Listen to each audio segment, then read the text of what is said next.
Hey everyone. Welcome to Dangerous Werewolf. Are you brave enough to step into the perilous world of werewolves with me? We'll uncover the secrets, face the fears, and explore the thrilling and dangerous aspects of these mythical creatures. So hold on tight and let's start this wild adventure together. 25. Who said traveling would be fun? Alex's POV. After breakfast we left to go to Xavier's jet. I couldn't take Snowball, as Xavier said werewolves didn't like cats, so she might get hurt. Alyssa promised she'd make sure she was fed and taken care of. Apparently the jet was the same one they brought me here in, but I don't remember that. Which blows, as that was my first ever flight. I saw the guys unloading bag after bag. Do you all really need that much? I asked, chucking as I only had, and they seemed to have 23 per guy. Well, David has one. Fergus has one. Dimmy has one. And I have two, Xavier said. Then whose are the other four? I asked, confused. Yours, said Xavier. Mine. No, I've got mine, and it's only one bag, I said, holding it up. Oh, that's the one you packed. The others I packed for you. You're a queen. There will be balls and fancy dinners. There are shoes, dresses, and all kinds of things in there that you'll need, Xavier said. Oh hell no, I said. Oh hell yes. You only have to wear them when it calls for it. Otherwise you can wear your jeans. It's part of being the queen, Xavier explained. Shh, I said, realizing he was right. After getting everything loaded, I sat across from Xavier as he pulled out his laptop to do work. Then a very beautiful, very human stewardess came out of the back. Her breasts were spilling out of her too small uniform. She leaned down in Xavier's face, giving him a show as she touched his shoulder, and even though she whispered, with Wolf hearing, the whole plane heard her. A few of my friends have worked for you before, so don't worry, I know what you like. Once we take off, I'm all yours, handsome, she said in Xavier's ear, placing a kiss on his cheek. I was fuming. My whole body started to shake. And I was fighting for control from Celeste, who wanted blood. Her blood.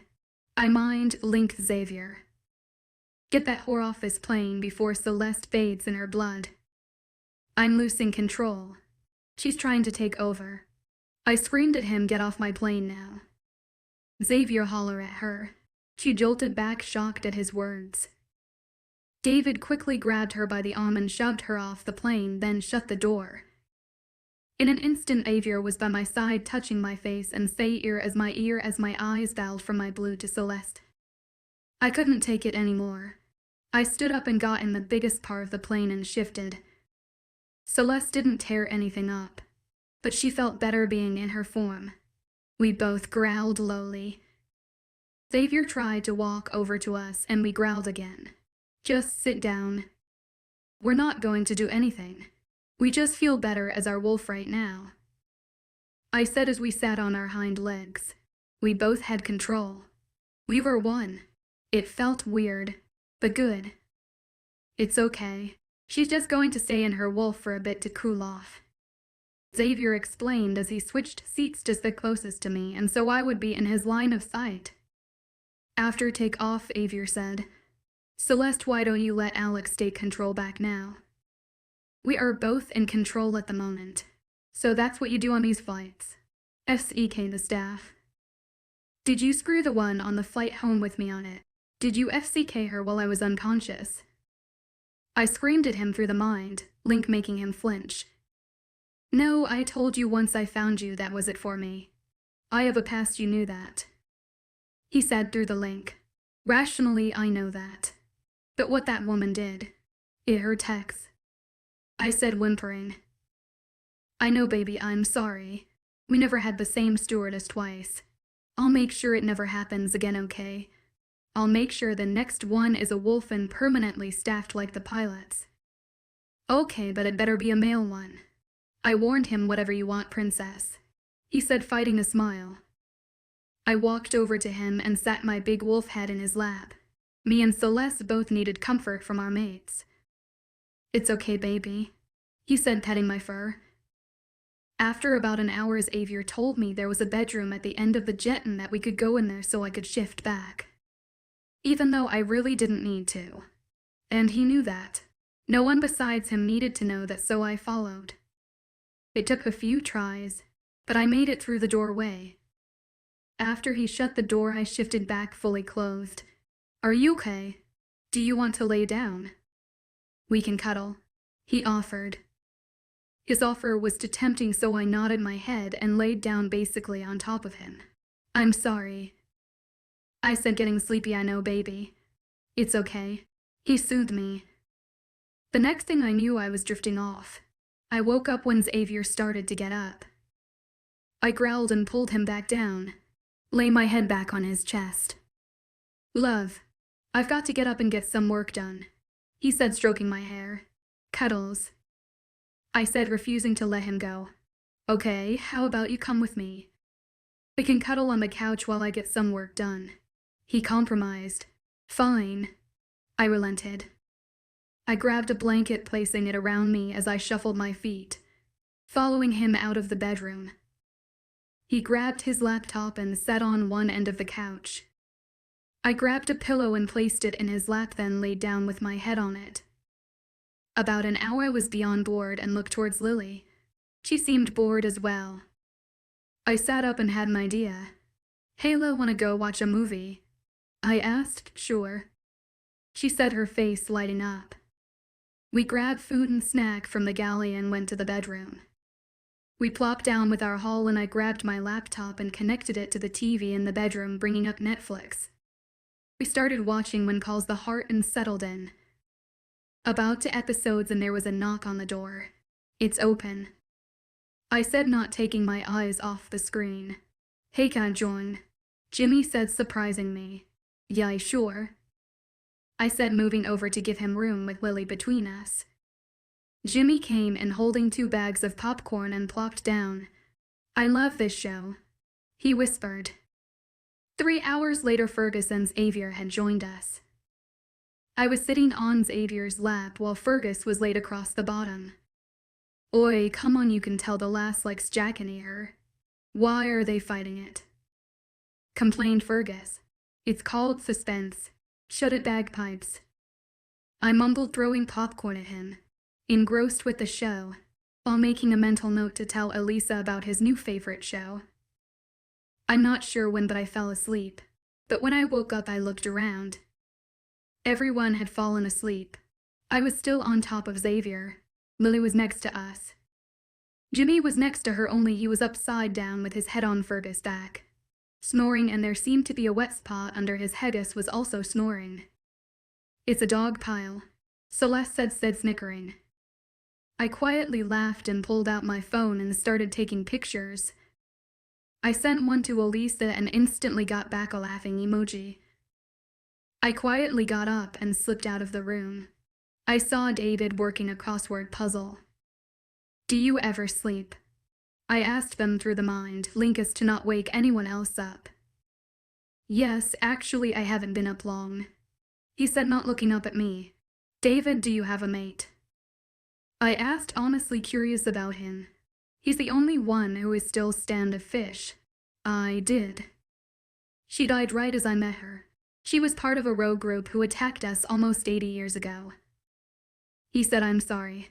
I said he didn't say anything else, so I went to the galley and made coffee. I brought him a cup and sat across from him. Thank you, Luna. He said, please call me Alex. Your family, David, I said, watching him as he gave me a small smile. Is that actually a smile? Did I finally get a smile from the stoic David? I asked, teasing him, trying to lighten the mood. He ignored me and pulled out a deck of cards and started to deal them out.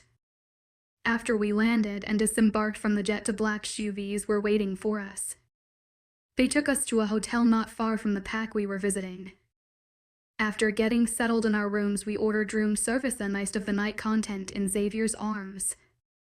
26 the Outback. As I woke up, I felt Xavier trying me off of him. New oh. I whined, gripping tighter to his neck. He chuckled. Come on, baby girl, we've got to get up and get ready. I grunted, refusing to let go. All right, you asked for it, he said, picking me up and taking me with him. We were both still naked from the night before, so when he stepped into the shower and turned the warm water on, I still didn't move. He started washing his hair as I clung to him like a koala. He washed himself as best he could, then he started washing my hair. My chest purred as the sensation. He tilted my head back and rinsed out the shampoo. Baby, if you lean back only a little bit, I'll wash both our fronts, he coaxed. I leaned back as he massaged my body, then his. Once he rinsed us both off, he grabbed some towels and put one around his waist. He walked back into the bedroom with me still attached to him. At this point I was wide awake and could get down, but I was too curious as to what he was going to get me off with him, so I stayed put. He picked out cloth for both of us and then sat down on the bed with me straddling him. Come on, it's time to get ready, he said, towel drying my hair and body. I nipped at my mark on his neck, making him shudder, but I reluctantly got off of him and finished drying off. I put on the panties and bra he picked out and went to blow dry my hair. Apparently bending over to blow dry my hair in just undergarments, with the door open, wasn't the brightest of ideas. Xavier's POV. As we're driving to Oliver's old pack so we could use a new alpha and check on their progress, I looked over at my beautiful mate as she stared out of the window. I loved taking care of her this morning, and I loved how she didn't want to let go of me. It made me and my wolf beam with pride knowing she loves us. I do. Alex suddenly said, pulling me from my thoughts. I do love you, she said, turning to look at me. My brows furrowed. My block was still up. She shouldn't have been able to hear my thoughts. You can't keep me out, remember, she whispered, smiling at me. I smiled back. There was nothing I thought of that I would keep from her anyway. Well, except maybe some of the things I with her in the bedroom that she might not be ready for. Images started of her in my head. Oh, I like that one, Alex said, her eyes turning dark with lust. Down you two, I can smell you both from here, Fergus said from the front seat, making me growl and Alex giggle as I adjusted myself as my pants were starting to tighten. As we started to pull up to the front of the Red Moon pack, I was finally getting the tightness to go away when the car stopped. Suddenly my head was filled with erotic images of me, Alex, and bondage, causing my hard-on to come back with a vengeance. Alex just laughed and hopped out before I could grab her. That was payback. She chirped in my head. Oh, it's on, mate, I said back to her as I got out and stood beside her. The beta was already there to greet us. Welcome, your highness, your grace, to the Red Moon pack. I am Beta Thomas, this is my mate and beta female Gina, and my Gamma James, he said, pointing them out in turn. When he looked back at us, his eyes went wide as he looked at Alex. I turned to look at my maiden to see what caused his reaction. Alex was fuming and glaring at the beta. She walked up to him and placed her hand over his chest. You are not worthy to be beta or have any title in this pack.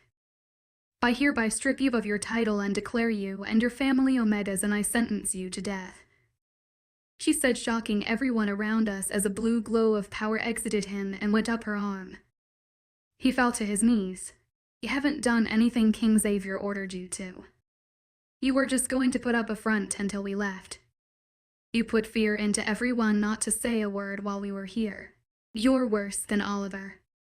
At least he didn't rape females when they found their mates using some moronic claim that it was your right as their superior to take her first. Alex screamed. She turned to two guards standing by. Take him to the cells, she ordered, her voice like steel. As he was led away, I was shocked to say the least. I had no idea. The reports I got was that the pack was doing better. I was planning on making Thomas alpha. I'm glad I didn't. I wouldn't want my people in this pack to suffer anymore. But I don't understand how she knew. James stepped forward. I know what you've been through. Trying to hide newly mates wolves from him and trying to reach out for help, she said. Make him alpha, she said to me. Pick for men you trust as candidates for the beta and gamma position, and we will pick from your choices," she said with a tone that was not to be questioned. I didn't waste any time. I placed my hand on his chest. "I give you the power of an alpha and declare you the rightful alpha of the Red Moon Pack," I said, watching the red power run down my arm and into his chest. I watched as Lily ran to James, clinging on to him for dear life. "Mate," they both whispered, nuzzling each other. "Come on, boys, we've got work to do," Alex said, stepping inside. After a few days of poring over everything and getting the truth of what had been happening, I was appalled and disgusted on how Oliver and Thomas were running the pack. Alex chose James, Beta, and Gamma from the 4 men he had chosen. Watching her work and going over her ideas, you could clearly see she was born to do this. We also found out that Oliver, Charlotte, and his mate had run off and become rogues. No surprise there, as he was always a coward. Alex implemented a pack network. Every member would be photographed and their information, including medical records and their DNA, added to a digital network that was only accessible to the Alpha, Beta, and Gamma of the pack, as well as myself and Alex, as a way to keep track of everyone so that nothing and no one fell through the cracks again. She also said she was going to implement this new network with every pack. I still had questions for Alex, and when we took a break to eat dinner that night, I decided it was time for answers. "How did you know?" I asked her through the mind link, knowing she knew what I meant. "You know how you can't keep me out. Well, apparently no one else can either." When we got out, I knew Lily and James were mates, but the fear on his face made me curious, so I rummaged through his head. I saw what Thomas had been doing, so I looked into his mind. He saw the small change in James and was already imaging raping Lily. "Sorry I didn't give you a heads up, and I'm sorry if I overstepped. There wasn't time," she said, looking guilty. I smiled at her. "You're the queen and I trust you. I'll always follow your lead," I said, holding her hand. I was ecstatic to have my mate and someone to share the burden of the throne with. After dinner that night, we called a pack meeting. Alex, James, Lily, and Pi stood on the stage in front of the entire Red Moon Pack, Lily with a James mark on her neck. The doors opened again and Thomas and Gina were led in chains. "Your king and I are so sorry for what has happened to you, but let me make a few things clear. Nothing like what you've been through will ever happen again," Alex said, handing a box to one of the guards that he started handing out small cards. "This is my personal royal mail. If you ever feel unsafe or question anything happening in this pack, please do not hesitate to contact me personally. James is officially the new alpha of the Red Moon Pack," Alex said with a smile as people started cheering and applauding. After the cheering calmed down, Alex continued, "No one is a slave. No one. There wasn't supposed to be any in the first place. What the former Beta told you about it being his right to bed newly mated females is not true. No one has that right. We have a new pack structure and there will be a lot of changes. The new list of guidelines will be posted throughout the pack house for you to view. Another piece of news. Alpha James has found his mate. Your Luna, Miss Lily Cartwright," Alex said, motioning to Lily with a smile. Alex stepped back to my side as James and Lily took center stage. "Thank you. I think I can speak for both Lily and myself when I say things will be 1,0 times better. We will never go through this again. We will stand strong together and overcome anything that comes our way," James said, causing people to cheer once again. "One last thing," Alex said, stepping forward. "Thomas Burkhart, you have been sentenced to death for your crimes against the females of this pack," and Thomas tried to interrupt her. "I think they've heard enough from you," Alex said, her voice as cold as steel. "What about me?" His mate Gina piped up. "I wouldn't if I were you," said Alex, glaring at the she-wolf. "I'm also aware that you liked to watch what he did to those girls. You held them down and enjoyed their screams. That's why you never marked each other. Alex said, her voice bombing over the crowd. Realization dawned on some of the pack members' faces. If Thomas and Gina had marked each other, then any time he was with someone other than his mate, they would both feel the unbearable burn of the mate bond. She hopped off the stage and walked over to Thomas. She suddenly shoved her hand in his chest, pulling out his heart as he fell in a heap to the floor. A few seconds later, she shoved her hand into Gina's chest as she screamed and fell over, her eyes going void. Everyone in the pack looked at my mate in awe. I was proud. While I didn't like that she wanted to be the one to deliver his sentence, as I didn't want her that close to a man like him, as I wanted to keep her protected, I knew she needed to.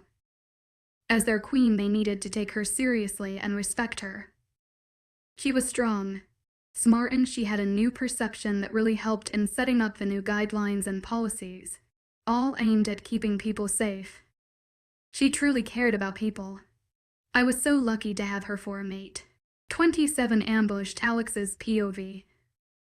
We've stayed at the Red Moon Pack for a week and a half now, helping to get the pack up and running. Alpha James loved it. Xavier was helping him and showing him the ropes, much more than he normally would have in the past. I think he knew it was hard for me to leave Lily. She was my first friend at the palace outside of Xavier's family. I would miss her terribly. Lily and I, along with most of the pack females, had repainted the entire pack house and rearranged everything, giving it a new inviting feeling and warmth that had been missing. After hearing how long James had been waiting to find Lily and not having the chance to look for her, I had been mulling over the idea to have all the packs send their unmated wolves, starting at age 18, to the palace every 3 to 5 years for a mating ball, giving them a greater chance to meet their mate sooner. I would have to talk with Xavier about it though.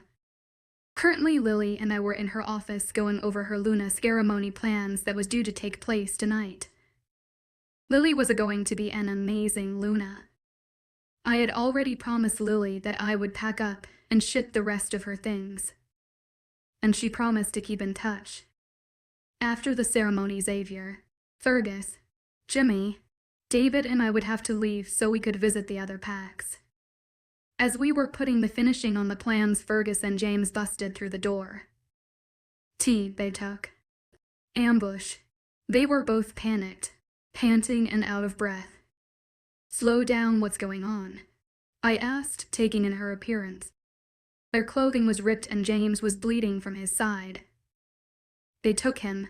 They came out of nowhere and shot all of us with darts filled with silver and wolfsbane we couldn't shift. James said, holding his side as Lily rushed over him. Who did they take? I roared, already fearing I knew who. A king. Fergus said. We fought back. We killed a lot of them, but they shot him twice with the silver. Before we could get to him, they knocked him out with a third shot and took him, James said. I stayed calm and closed my eyes, focusing on Xavier, letting Celeste come forward. She could find him. Something told me she could. After pinpointing where his life force was, I pushed out the field of wolves around him. There was about 20 of them. My eyes snapped open, shitting silver, and I dashed out of the house. Xavier's POV. As my eyes opened, my head lolled back and I looked above me. I was hanging by my wrist from silver chains. I looked down and saw my legs shackled together, leading to a chain bolted to the floor. I couldn't feel my wolf at all. Well, if it isn't the king. A familiar voice said with laughter. Oliver. I growled. We were going to take that annoying queen of yours and kill her, but she stayed in the pack house, destroying my life's work. You'll do though, but I won't kill you because I've got plans for you. You see, you're going to mate with my daughter and make her the queen, and you're going to give my alpha title back to me and consolidating, maybe say all of America under my rule as compensation for what you did to me. But first I'm going to carve out my pound of flesh for the humiliation you made me suffer. He said, holding up a silver blade with a wicked smile. He walked behind me, cutting my half-torn shirt off and started carving in my back. I held in a groan. I was not going to give him the satisfaction. I'm not sure when, The darkness consumed me, and I welcomed it with open arms. When I came to, I was chained to a bed spread eagled with blood pooling under me, soaking the dirty mattress I was on. "Good, you're awake," I heard a female voice say as Charlotte came into view. "I was worried I would have to start without you," she said, coming closer. I saw she didn't have any cloths on, and it made me want to vomit. "Get away from me," I growled. "Is that any way to treat with your mate?" she said, pouting. 28 Scarzy Lalex's POV. When we got within sight of the pack house, true to my word, I set him down and let him limp back with me holding him around his waist, trying to provide him with comfort and support. As people came into view, he straightened up as people started running to us, asking if he was okay. He just smirked and said it was like a day at the spa. I knew he was covering up how he felt and what he went through. I knew what he was going through. I had been there myself. I know the pain and the shame that he felt over what happened to him. I had been there myself, and I could feel it through our bond. He never asked, and I never commented on the burning pain from my mark when Charlotte was raping him. It's been 2 days, and we are currently in our hotel room. The Red Moon Pax Luna ceremony was moved to tomorrow night. Xavier won't even look at me, much less talk to me. Neither one of us has been able to sleep, mainly because he won't sleep next to me. He sleeps on the couch. I understand he needs time to heal. I just wish he'd let me comfort him. I'm ashamed to admit it, but right now I'm peeking through his mind to find out what exactly was bothering him. I know I shouldn't have, but I was worried that maybe he didn't want me for a mate anymore because I didn't get there sooner. Or maybe he had enjoyed being with her, but what I saw broke my heart. Slamming the book in my hands shut, I stood up. "I can't take this anymore. Talk to me, please," I said, getting on my knees in front of him. He didn't say anything. I saw his fist clench in his eyes, never leaving his laptop screen. I grabbed his laptop and threw it to the other couch. "No, you're not hiding. I know what happened to you. I know what was about to happen. It's not your fault. None of it. I'm sorry I didn't get there soon enough. Please, just let me be here for you," I begged. How can you look at me and not feel disgusted? I feel disgusted with myself. I couldn't even save myself. How am I supposed to protect you when I couldn't protect me? He said, closing his eyes. "You do protect me. You have protected me when I've needed you to." This isn't the 17th century when women were seen as daft and able to function without a man telling her what to do. We are supposed to protect each other. You've been strong for me when I've needed you to. This was my turn to be strong for you. I argued I don't even see myself as a man right now. "How could you still want me?" he said, as more of a statement than a question. "Because you are mine, and I will show you every day that you are. I'll do or be whatever you want or need me to be," I said. I knew he probably wouldn't let me hold him, but I knew he loved taking care of me, so I settled for letting him think he'd be the one holding me. "Will you hold me?" I asked, giving my best puppy dog eyes. He looked at me for a minute, then opened his arms for me to sit on his lap. I crawled up quickly before he could change his mind, causing him to chuckle. I settled in his arms, straddling him with my arms around his neck and my face nuzzled in his neck. I started running my fingers through the hair at the nape of his neck, causing his chest to purr. After a few minutes, he placed his face in my neck. We sat like that for hours. I never wanted to move. Unfortunately, my stomach betrayed me. "Come on, let's get you some food," Xavier chuckled. "No, I don't want to let go," I fussed. "You don't have to just hand me the phone and order room service," he compromised. I reached over and grabbed the hotel phone and handed it to him, settling back in my favorite place. About 20 minutes later, there was a knock on the door. I tried to get off of him, but Xavier got up, still holding me, and opened the door. After the waiter left, Xavier brought the food over to the couch and sat down. I leaned back and he fed himself and me. After we ate, I got off of Xavier's lap, pulling on his hand to get him to stand up. I could have pulled him up, but I didn't want him to feel powerless. Twent and I home Alex's home. Alex's POV. After we left the Red Moon Pack, we spent the last 2 months traveling around to all the other packs around the world, implementing my new pack network and setting up new guidelines so that no one would slip through the cracks again. In total, Xavier and I ruled over 20 packs. 9 of those were in North America. Xavier gave me the choice whether to visit home first or last. I chose last. My mother saw me as a monster and didn't want anything to do with me. I don't think I could smile and pretend to be fine. As the SUV got closer to the last pack we were visiting, the one near my home, I started to get nervous. I would probably know some of these wolves as it was only a 25-minute drive from my home. As we pulled up, I recognized the place. This is the place that is rumored to be haunted around town. I wasn't aware that anyone actually lived here. One Halloween, I tried to get Mikey to come with me here so we could explore. Looking back now, I'm thankful he talked me out of it, as I'm sure we would have been eaten. As Xavier stepped out of the SUV, I slowly followed. "Where is your alpha?" Xavier asked a well-dressed man that had the aura of a beta. "I'm so sorry, Your Grace. Your Highness. He is in his office dealing with a personal matter," he said, slightly fearful. "Well, maybe we can help. Could you show us the way?" I asked. I knew it had to be something important for an alpha not to greet us. As we walked down the hallway following the beta, we heard shouting. "I don't care. She's been missing for almost 7 months. She's my best friend, Dad. I have to find her." Someone familiar shouted. "I care about her too. She's the closet thing I got to a daughter. But you will not bother the king and his new queen about this matter." A deep voice shouted back. "I already told you I'm doing everything I can to find the people who took her. I've got trackers still out looking for her.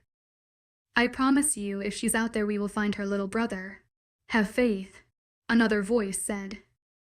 I smiled. Knew who those voices were.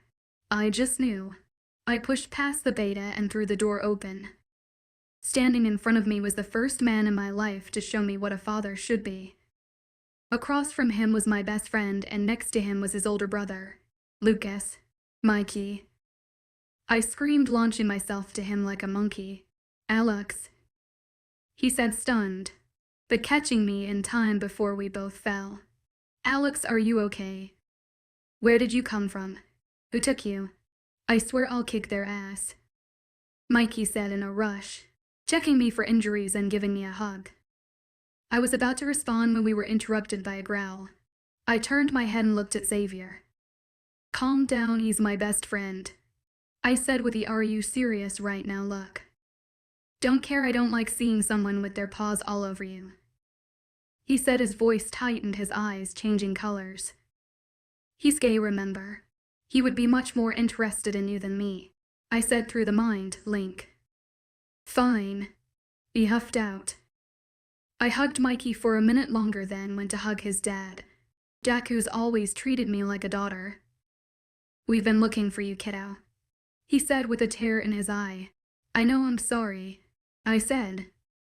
"It wasn't her fault, but mine," Xavier said, coming fully into the room. Mikey, Lucas, and Jack all went wide-eyed. "My king, your grace, your highness," they all three said at once, bowing. "May I present to you your queen, Alex. Although it seems you all already know her," Xavier said with a smirk. They all looked at me in shock and started to bow. "If even one of you 3 bows at me, I'll neuter you," I growled, not liking the thought of people who have been my family all of my life bowing down to me. Jack smiled. "That's my girl." He said, "I missed you guys." I said, "And guess what? I can bug you this way now." "Nahahaba," I said through the mind link. "Oh great, oh great. Not only do I have you in my ear, now I'll have you in my head," said Mikey, rolling his eyes. David and Jimmy came into the room. Immediately Mikey's head snapped up. "Mate," he said, looking towards them. Mate, Jimmy answered. Finally, Jack mumbled. Does this mean Mikey becomes a part of the royal pack? I whispered to Jack. Yup. He said. I get to take you home with me. I screeched, jumping up and down like a 2-year-old while Jack and Lucas laughed. Just then Cammy, Lucas and Mikey's mom, came in. Alex, she asked, rushing towards me and engulfing me in a hug. Oh my, I have been so worried about you. I'm so thankful you're okay, she said, crying. Please don't cry. You'll make me cry. I said, my eyes watering. How's Mama? I asked quietly. She's been strong for those grandbabies of hers, but not knowing where you were, if you were safe. She's pretty rough, honey, Cammy said. Seems our little Alex here is our new queen. Jack said, beaming with pride. Oh, what's your wolf look like? She asked. She's beautiful, Xavier said from behind her. Oh dear, Your Majesty, I'm so sorry. My apologies, I should have addressed you first. All I saw was Alex, she said, bowing to him. It's fine, really. I understand, Xavier said with a smile. We're gonna go see her while we're here. Will you look after her when we have to go back? I asked Jack and Cammy. Of course, sweetheart, Cammy said, hugging me again. I looked around and Mikey and Jimmy were gone. I snickered. Guess I'll catch up with Mike later. I laughed. After going over the new network plan and policy changes with Jack, Cammy and Lucas, as he was the next in line to be alpha, it was time to go see Mama. Instead of driving, I wanted to run. Once Xavier and I shifted and he put his cloths in his mouth, we took off for home. I wanted to cry when my childhood home came into view. I missed this place. I shifted back and unlocked the door using the hide key. Mom wasn't home yet, so I took Xavier up to my bedroom. Well, this explains a few things. He laughed, looking around. I'll have you know I built that bed myself, I said, looking around at the boxes of stuff from my dorm room in the corner, unpacked. I hated the thought of Mom having to pack up my things after I was taken. I packed up a box of things I wanted to take back to Scotland with me. Pictures mainly, as well as my baby book and a few of my boots that I loved. I heard Mom's car coming up the driveway and I got nervous. What if she doesn't want anything to do with me once she finds out what I am now? Now I know why Xavier waited so long to tell me what he was. Wait, you're okay. You're okay. I need to talk to her alone first, I told him.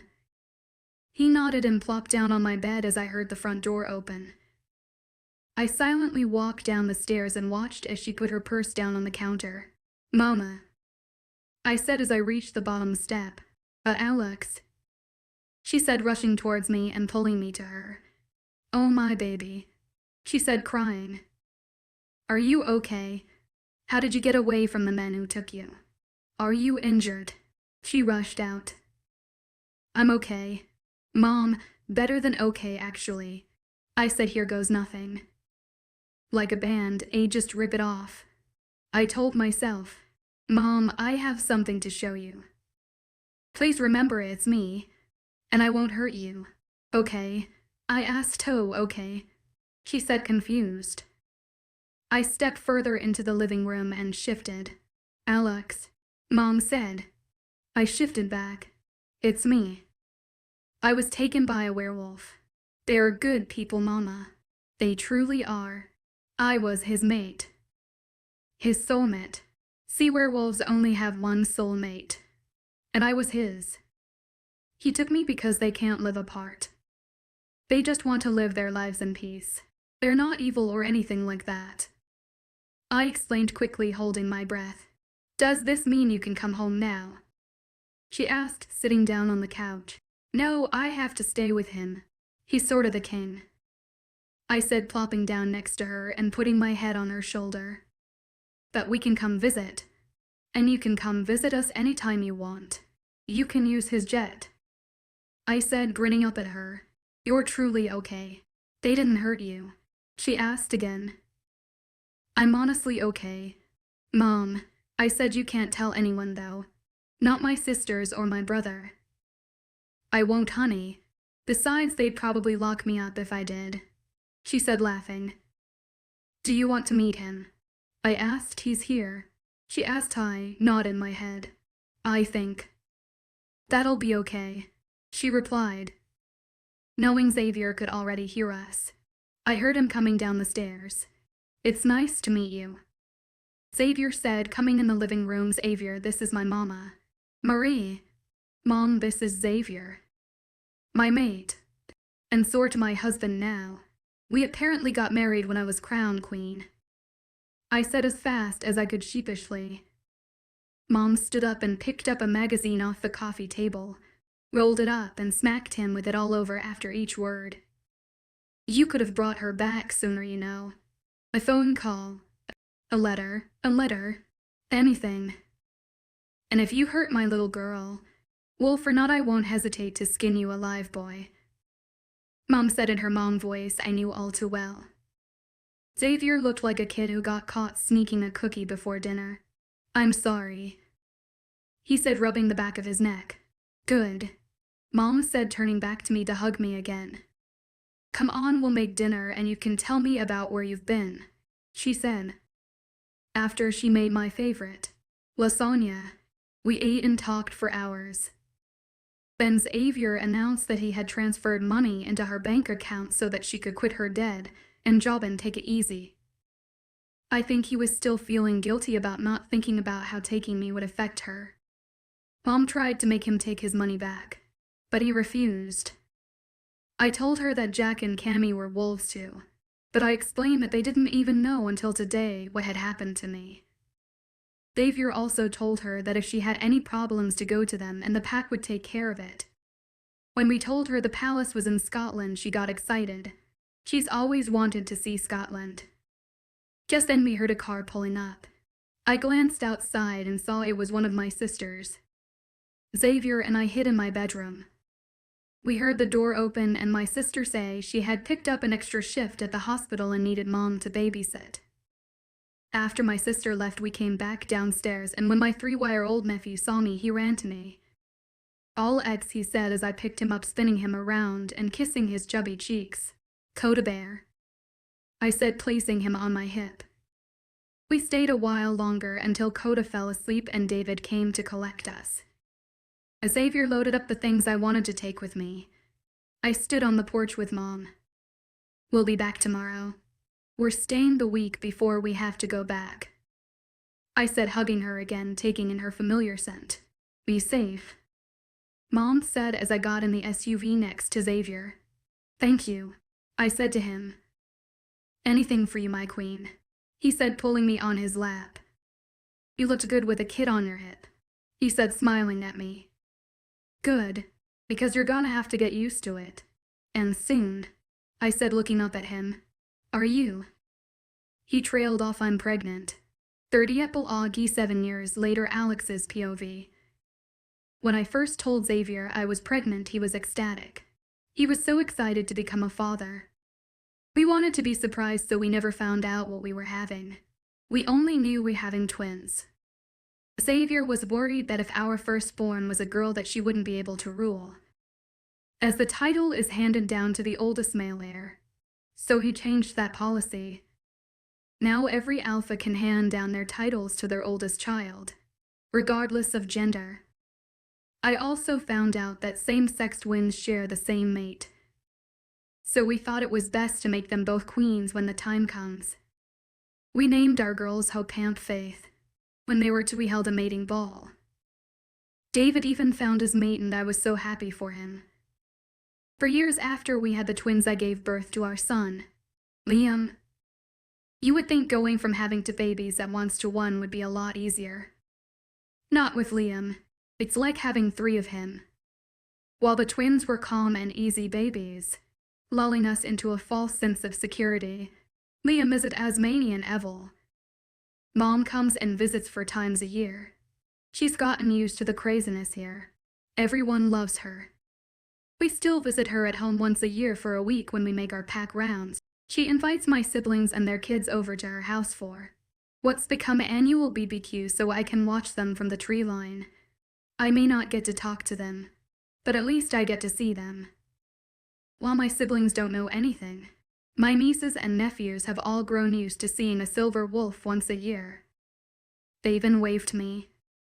A few years back I was watching them from afar like I always do, when a copperhead was headed for my oldest niece. I ran out and killed it before it got to her. I couldn't let her get hurt. I let them pet my fur for a few minutes, then went back to my hiding spot before the adults came outside. Sometimes when I watch my kids play, I wonder what kind of people they will be. I just hope Liam gets out of his devil phase soon. What are you thinking about? Xavier said, walking up behind me and putting his arms around me. Just what kind of people the kids will be when they grow up. I said, looking out the window of my office at them playing in the backyard of the palace with Elisa, Addison, and Colt. I think they will be fine. If not, we could always call Mama W. Marie. They mind her more than anyone. Xavier chuckled. Walking to get your own switch will do that to you, I said, laughing. She's never spanked the kids. Xavier said, confused. I know, and it's not fair. I was. So I assumed the kids would be too. But Nuo, apparently when you become a grandparent you go soft. I said, laughing. We'll get there. Xavier said, laughing. You know, we could have just one more. Sure. As long as you're the one that has to push it out. I said, kissing him. He chuckled. I love you. I love you to my king. I said, causing him to growl and lust. Thank you all so much for joining me on this dangerous werewolf journey. I hope you had your hearts thumping and your minds racing. Don't forget to subscribe, share your thoughts in the comments, and come back for more exciting and dangerous tales. Until next time, stay safe and keep that adventurous spirit alive.